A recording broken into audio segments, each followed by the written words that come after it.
उम्मीद करता हूँ कि आप सब अच्छे होंगे और अभी सेफ होंगे। तो आज की इस वीडियो में बात करने वाले रिस्क मैनेजमेंट के बारे में। आप लोगों को काफ़ी लोग को रिस्क मैनेजमेंट के बारे में पता होगा, काफ़ी लोग को नहीं पता होगा और आप लोग ट्रेडिंग में बहुत अच्छा कर रहे होगे बट फिर भी प्रॉफिट नहीं हो रहा होगा। तो आज उसके बारे में बात करने वाले हैं कि किस जगह पे आप चूक कर रहे हो, क्या ये पॉइंट है तो आप सही कर लेते हो। पहले मैं रिस्क मैनेजमेंट का थोड़ा-सा ओवरव्यू दे दूँ। इसका मतलब सिर्फ इतना नहीं होता कहाँ स्टॉप लॉस रखना है, कहाँ पे एक प्रॉफिट रखना है। मैं आपको सच बताऊँ तो अगर आप एक अच्छा रिस्क मैनेजमेंट करते हो और आप 10 में से सिर्फ 3 ट्रेड भी सही करते हो, तब भी आप प्रॉफिटेबल रह सकते हो, ठीक है? आप कितनी भी गलती कर लो, मार्केट से आपका कैपिटल कभी वाइप आउट नहीं होगा, ठीक है? कभी भी वाइप आउट नहीं होगा। आप अगर ये चीज़ें सिर्फ सुधार लेते हो, सिस्टम में अपनी चीज़ें ला देते हो तो। अगर आप बिगिनर हो तो आपको थोड़ा-सा टाइम लग सकता है, बट ये वीडियो आप सेव करके रख सकते हो फ्यूचर के लिए भी, क्योंकि मुझे भी काफ़ी टाइम लगा रिस्क मैनेजमेंट तक पहुँचने में। मुझे पता बहुत टाइम से था बट मुझे इसको एग्ज़ीक्यूट करने में बहुत टाइम लगा। तो अगर आप एक बार उसको कर लेते हो तो आप एक बहुत अच्छे ट्रेडर बन सकते हो। आपका ये एक एज हो सकता है, ठीक है? तो रिस्क मैनेजमेंट के बारे में बात कर लेते हैं। सबसे पहले रिस्क मैनेजमेंट क्या होता है, ठीक है? रिस्क मैनेजमेंट में ये होता है कि हम किसी भी ट्रेड को लेने से पहले हम डिसाइड कर लेते हैं, इस ट्रेड में हम कितना यहाँ पर लॉस करने वाले हैं, हम कितना प्रॉफिट करने वाले हैं, सारी चीज़ें पहले से ही डिसाइड हो जाती हैं, ठीक है? तो अभी मैं आपको सारी चीज़ें बता देता हूँ। मान लीजिए मैं यहाँ पे स्टैंडर्ड आप मान के चल रहा हूँ कि आपके पास जो है अकाउंट है वो लगभग 1 लाख रुपए का है, ठीक है? मैं 1.5 लाख रुपए का मैं अकाउंट आपके पास मान के चलता हूँ कि 1.5 का आपके पास अकाउंट साइज़िंग है।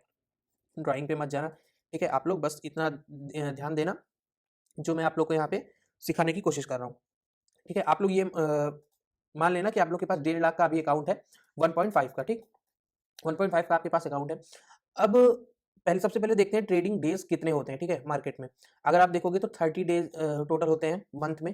30 डेज़ में हम यहाँ पर फॉरेक्स का मान के चल रहे हैं तो 4 दिन मिलते हैं हफ्ते में, ठीक है? 5 दिन हमको मिलते हैं हफ्ते में और 4 हफ्ते होते हैं तो 20 हमारे ट्रेडिंग डेज़ निकल कर आ गए, ठीक? 20 ट्रेडिंग डेज़ में मैं ऐसा मान के चलता हूँ कि आप कुल मिला के बहुत ज़्यादा अगर ट्रेड कर लेते हो, तो आप लगभग 15 दिन ही ट्रेड करते हो। चलो ठीक है, मैं मान लेता हूँ कि आप बीसों दिन ट्रेड करते हो, ठीक है? जो कि इम्पॉसिबल है, कोई नहीं कर सकता, लेकिन मैं मान लेता हूँ बीसों दिन आप ट्रेड करते हो। अब जब भी आप ट्रेड में जाओ, तो आप ये मान के जाओ कि मेरा लॉस होगा, ठीक है? ये कभी मान के मत जाना कि मेरा इस ट्रेड में प्रॉफिट होने वाला है, इतनी अच्छी ट्रेड है, ये तो ये कर देगा, वो कर देगा। कुछ भी मानकर मत जाना। बस ये मानकर जाना कि इस ट्रेड में 101% है कि मेरा यहाँ पर लॉस होने वाला है। ठीक, क्लियर हो गया? अब अगर आपका 20 दिन में लॉस हो गया, ठीक है? और अगर मैं इसको 100 तक पहुँचाऊँ तो लगभग मुझे 5 महीने लग जाएँगे, ठीक है? अभी आप ये समझ जाना मैंने 5 महीने क्यों लिए हैं, 20 इंटू 5, ठीक है? 5 महीने लग जाएँगे। अब आते हैं अपने रिस्क मैनेजमेंट वाले पार्ट पे। आपके पास 1.5 लाख है, मैं मान के चलता हूँ आपके पास $1800 है, ठीक है?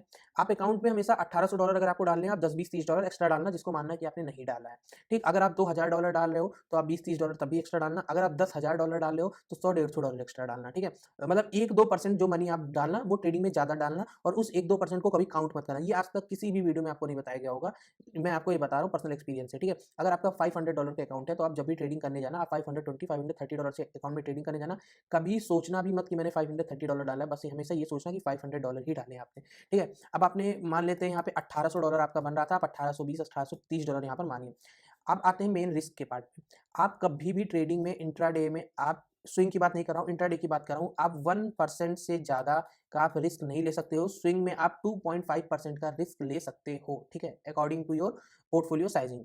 1% का मतलब कितना हुआ? 18 का मतलब $1830 जो आपने डाला, इसमें $1800 हम मान रहे हैं, इसका मतलब आप $18 का पर डे रिस्क ले सकते हो। अब देखो ये सबसे इंपॉर्टेंट पॉइंट है। कई लोग कहेंगे सर $18 क्या होता है, ₹1000 क्या होता है? मैं मान के चल रहा हूँ कि आप ट्रेडिंग में प्रॉफिटेबल नहीं हो, तभी आप ये वीडियो देख रहे हो, तो 18 आपके लिए बहुत होना चाहिए। पहली बात तो ये, ठीक? दूसरी बात, अगर आपका अकाउंट साइजिंग ही ₹1,00,000 का और आपके लिए 1000 कुछ भी मैटर नहीं कर रहा है, तो आप कहीं न कहीं गलती कर रहे हो। क्योंकि अगर आपके लिए 1000 मैटर ना करता, तो आपके लिए 1,00,000 भी मैटर ना करता। इसका कहने का सेंस ये है कि अगर आपने ₹1,00,000 डाला है और आपको लगता है कि 10,000 अगर ऊपर-नीचे हो जाएगा, तो मुझे फ़र्क नहीं पड़ेगा, तो वो 10,000 आप एक दिन में रिस्क नहीं ले सकते हो, ठीक है? आपको 1% ही रिस्क लेना है। आप मानो ना मानो वो ₹1000 आपके लिए मैटर कर रहा है, ठीक है? आपके पोर्टफोलियो साइजिंग के हिसाब से वो ₹1000 मैटर कर रहा है। आप एक दिन में 1% से ज़्यादा रिस्क नहीं लोगे। अब आपका डिसाइड हो गया कि 18 जो $18 है वो आपका डेली का रिस्क है, ठीक? उसके बाद आपको क्या करना है, आप नंबर ऑफ ट्रेड्स की बात आती है। नंबर ऑफ ट्रेड कितनी ले सकते हैं? देखो, आप ट्रेड में जाने से पहले आपका ये डिसाइड हो जाता है कि आज के दिन में मुझे 2 ट्रेड लेनी है, 3 ट्रेड लेनी है। मान लीजिए आपको 2 ट्रेड लेनी है, तो आप इसको डिवाइडेड बाय 2 कर सकते हो। $9 है, ठीक? आप $9 से ज़्यादा एक ट्रेड में नहीं जा सकते हो लॉस में।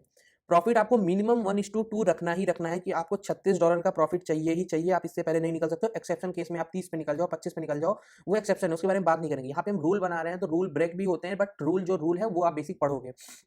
36 से ज़्यादा आप रिस्क नहीं, 36 से ज़्यादा आप प्रॉफिट सोचोगे या 36 प्रॉफिट सोचोगे, उससे कम का कभी सोचोगे नहीं। मिल जाए, मतलब आपने मान लीजिए कोई बहुत अच्छी ट्रेड लिया, आपके प्रॉफिटेबल चला गया, आपको पता है न्यूज़ जो आ गई वो आपके फेवर में नहीं है, या कुछ ऐसा आपको बहुत ज़्यादा बियरिश दिख रहा है, वो कहीं 10 ट्रेड में 1 ट्रेड में होगा, ठीक है? आपको बियरिश दिख रहा है तो आप निकल गए उस ट्रेड में, वो एक अलग बात है। लेकिन आप हर ट्रेड में ये नहीं कह सकते सर ये तो बियरिश दिख रहा था मैं निकल गया, ये सर तो आपका रिस्क मैनेजमेंट कभी पूरा नहीं होगा।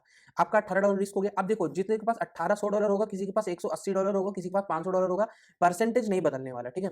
अगर आपके पास $500 है तो मैं आपको रिकमेंड करता हूँ आप $5 $60 से ज़्यादा रिस्क एक दिन में ले ही नहीं सकते हो। अगर आपने ले लिया, चलिए मानते हैं आपने ले लिया, आपके पास $1800 का अकाउंट है, आपने $100 का रिस्क ले लिया, आपने $200 कमा भी लिए, मैं मानता हूँ $2000 आप पहुंच गए, अगले दिन आप फिर $100 का रिस्क लोगे, $150 का रिस्क लोगे। और मैंने आपको खुद दिखाया पर्सनली, 6 तारीख से 12 तारीख तक मेरे 7-8 ट्रेड लॉस में गए हैं। अगर 7-8 ट्रेड आप लॉस में करते हो तो आप सोचो, आप $800 $900 गवा दोगे, आपके 1800 से हो गए सिर्फ $1000। अब आपको $1000 का दुगना करना पड़ेगा सिर्फ और सिर्फ ब्रेक इवन पे पहुंचने के लिए, जो कि थोड़ा सा आपको नहीं लगता कि गैम्बलिंग आप करने लगोगे उस टाइम पे? आपकी साइकोलॉजी हिल जाएगी पूरी तरीके से। आप इस बात को समझो, ट्रेडिंग में आप ये मान के चलो मुझे महीने का सिर्फ 10% चाहिए, सिर्फ 10, मैं तो कहता हूँ 10, मैंने आपको बहुत स्टैंडर्ड रेट बता दिया, आप 5 मान के चलो, मुझे सिर्फ और सिर्फ 5% महीने का चाहिए। आप समझ रहे हो 5% बहुत होता है 5%। आप, मैं आपको जो ये चीजें बता रहा हूँ आप ये समझो 5% बहुत होता है। मैं किसको बोल रहा हूँ? आप लोग को मैं मान के चल रहा हूँ कि आप लोग ट्रेडिंग में लॉस कर रहे हो सिर्फ और सिर्फ। आप ये मान के चलो 5-10% ट्रेडिंग में आपके लिए बहुत है, आपका खर्चा निकलने लगे, जो आपके डेली एक्सपेंसेस हैं वो निकलने लगे, आप ये मानकर चलो मिल आपको 500% भी चल सकता है, आपका अकाउंट डबल हो सकता है, आपका अकाउंट ट्रिपल हो सकता है। मैं आपको सिंपल सा बताता हूँ, मैं मान के चलता हूँ आपका $1800 का पोर्टफोलियो है, ठीक? आप एक ट्रेड लिए, आप एक कंसोलिडेशन मोड में है, ठीक है? एक चार्ट है, कंसोलिडेशन मोड में है। आपने ब्रेकडाउन पे एंट्री लिया, आपका 18 पिप्स का यहाँ पे एसएल हो गया, ठीक? आपका एसएल हो गया यहाँ पे 18 पिप्स का, आपका टेक प्रॉफिट 36 पिप्स का। कभी कभी होता है न्यूज आती है और एक बड़ी सी कैंडल यहाँ पे बनती है 100 पिप्स की, 50 पिप्स की, आपने 0.10 से ट्रेड लिया था, आपका 18 का एसएल था, आपको 100 मिल गया यहाँ पे। समझ रहे हो आप बात को? आपको तुरंत ही, जितना आपको महीने में मैं अर्न करने का बोल रहा हूँ, आप एक ट्रेड में अर्न कर लो, अब आपको 100 मिल गया। आप अपना जो रिस्क है अगली ट्रेड से बढ़ा के 36 कर दो, ठीक? 36 के बाद आपको यहाँ पे $62 मिलने लगेगा, ठीक है? $62 आपको मिलने लगेगा पर ट्रेड में टेक प्रॉफिट। 2 ट्रेड आपकी फिर फायदेमंद गई, आपका 100 का यहाँ पे 400 हो गया, ठीक है? $400 आपका प्रॉफिट हो गया। आप 1800 लेकर निकले थे, आप 20-30% आपने कमा लिया एक हफ्ते के अंदर।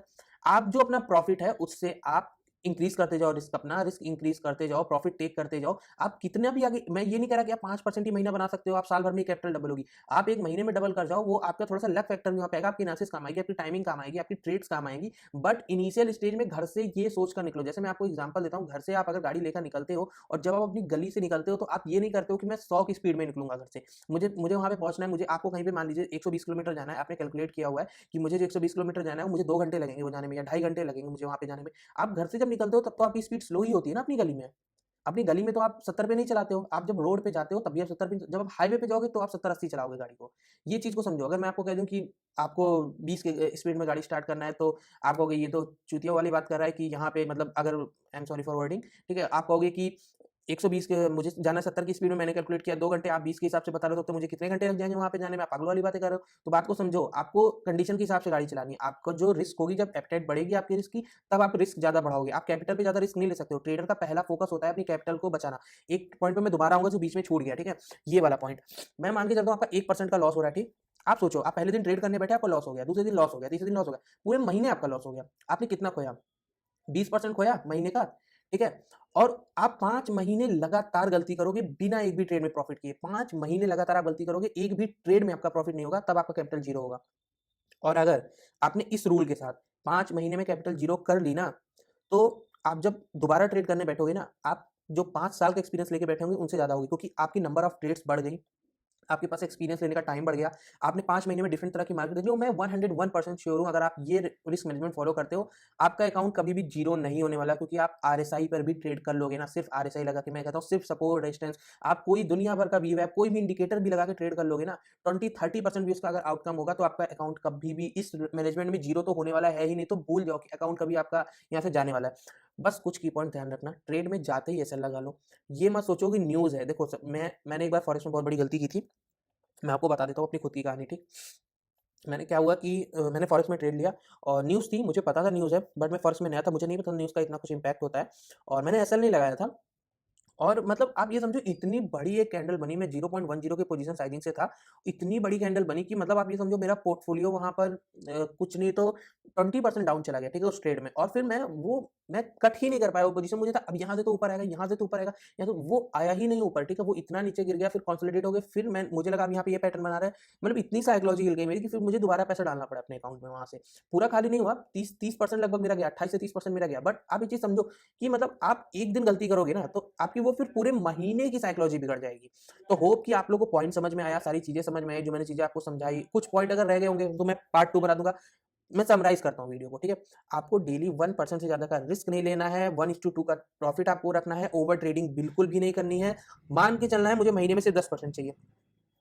आप एक बात को समझो, जिस दिन आप महीने का 10% कमाने लगोगे ना, सिर्फ $1000 पे इतना पैसा आपके पास आ जाएगा ना ट्रेड करने के लिए, आप उसको कैलकुलेट नहीं कर पाओगे। रीजन मैं आपको बताता हूँ। मैं मान के चल रहा हूँ आप स्टूडेंट हो, अगर आप बिजनेस प्रोफेशन में हो, आपके पास अच्छा पैसा है, आपकी 1,00,000 2,00,000 सैलरी है, आप नो डाउट आप 4-5 हज़ार का रिस्क लो, किसी ने आपको रोका नहीं हुआ है। मैं सिर्फ परसेंटेज बता रहा हूँ, लेकिन ये मेरा काम है कि मुझे सबसे नीचे वालों को सबसे साथ में लेकर चलना है, ठीक है। तो मैं बता रहा हूँ जो जो आपसे ऊपर लेवल पे है वो समझ जाए परसेंटेज के हिसाब से।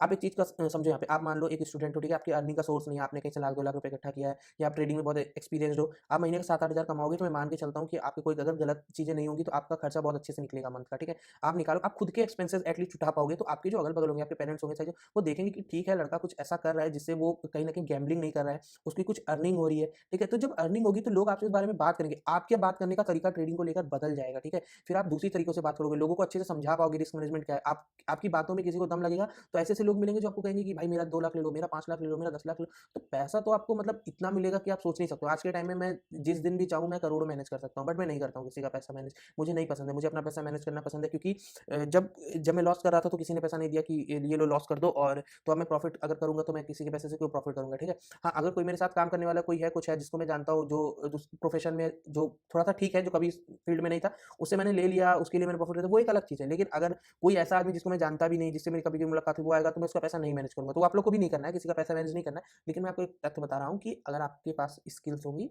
तो आपके पास फिर मतलब आप खुद सोच के देखो, जो आदमी अच्छा बिजनेस खोलेगा, कहीं पे भी कहीं पे इन्वेस्ट करके दुकान खोलेगा, उसकी नहीं चलेगी स्टार्टिंग में, आप कहोगे कि अरे यार ये पागल है, बेवकूफ़ है। लेकिन जिस दिन उसकी शॉप चलने लगेगी, अच्छे खासे कस्टमर आने लगेंगे, आप अपने अगल-बगल की सबसे ज़्यादा चलने वाली शॉप खोल सोच लो, अगर वो पर्सन आपके सामने कभी बैठ गया और अगर उसने ज़रा-सा भी ये हिंट दे दिया कि मेरे बिज़नेस में मुझे 4-5 लाख रुपए एक्स्ट्रा चाहिए, तो आप कहीं से जुगाड़ करके लाओगे, आप उसकी हेल्प करोगे। क्योंकि रीज़न ये है कि आपको पता है उसका बिज़नेस चल रहा है और आप यहाँ पे चलते बिज़नेस में इन्वेस्ट करोगे तो आपका भी प्रॉफिट है और उसका भी प्रॉफिट है। सेम साइकोलॉजी हर जगह पे है, ठीक है? तो ये कभी मत सोचना कि पैसे नहीं आएँगे, $1000 से ट्रेड कर रहा हूँ, क्या ही हो जाएगा। प्रॉफिट देखना बंद कर दो दूसरों के, सारी चीज़ें बंद कर दो, बस खुद के प्रोसेस में फोकस करो। मैं हमेशा से कहता हूँ, जिस दिन $1000 से $100 अ मंथ बनाना सीख जाओगे, उस दिन इतना कुछ सीख जाओगे जितना कहीं यूट्यूब पे नहीं मिलेगा, ठीक है? फिर आपको पता होगा कि आप इतना फ्री फ़ील करोगे ना कि आपको पता है कि सिर्फ़ आपके पास कैपिटल कम है, और मार्केट में जितने लोग बड़ा प्रॉफ़िट बनाते हैं ना, ये बड़ी कैपिटल से ही बनता है। छोटी कैपिटल से जो है ग्रोथ होती है, सारी चीज़ें होती है, बट जो ये कॉन्फिडेंस आता है बड़े कैपिटल से ट्रेड करने का, ये छोटी कैपिटल से ही कहीं न कहीं आता है। तो होप कि काफ़ी लंबा वीडियो हो गया है, काफ़ी सारी चीज़ें मैंने एक्सप्लेन कर दी है, तो मेक श्योर वीडियो को लाइक कीजिएगा और चैनल को सब्सक्राइब कीजिएगा और शेयर कीजिएगा वीडियो को आगे। Thank you so much for watching.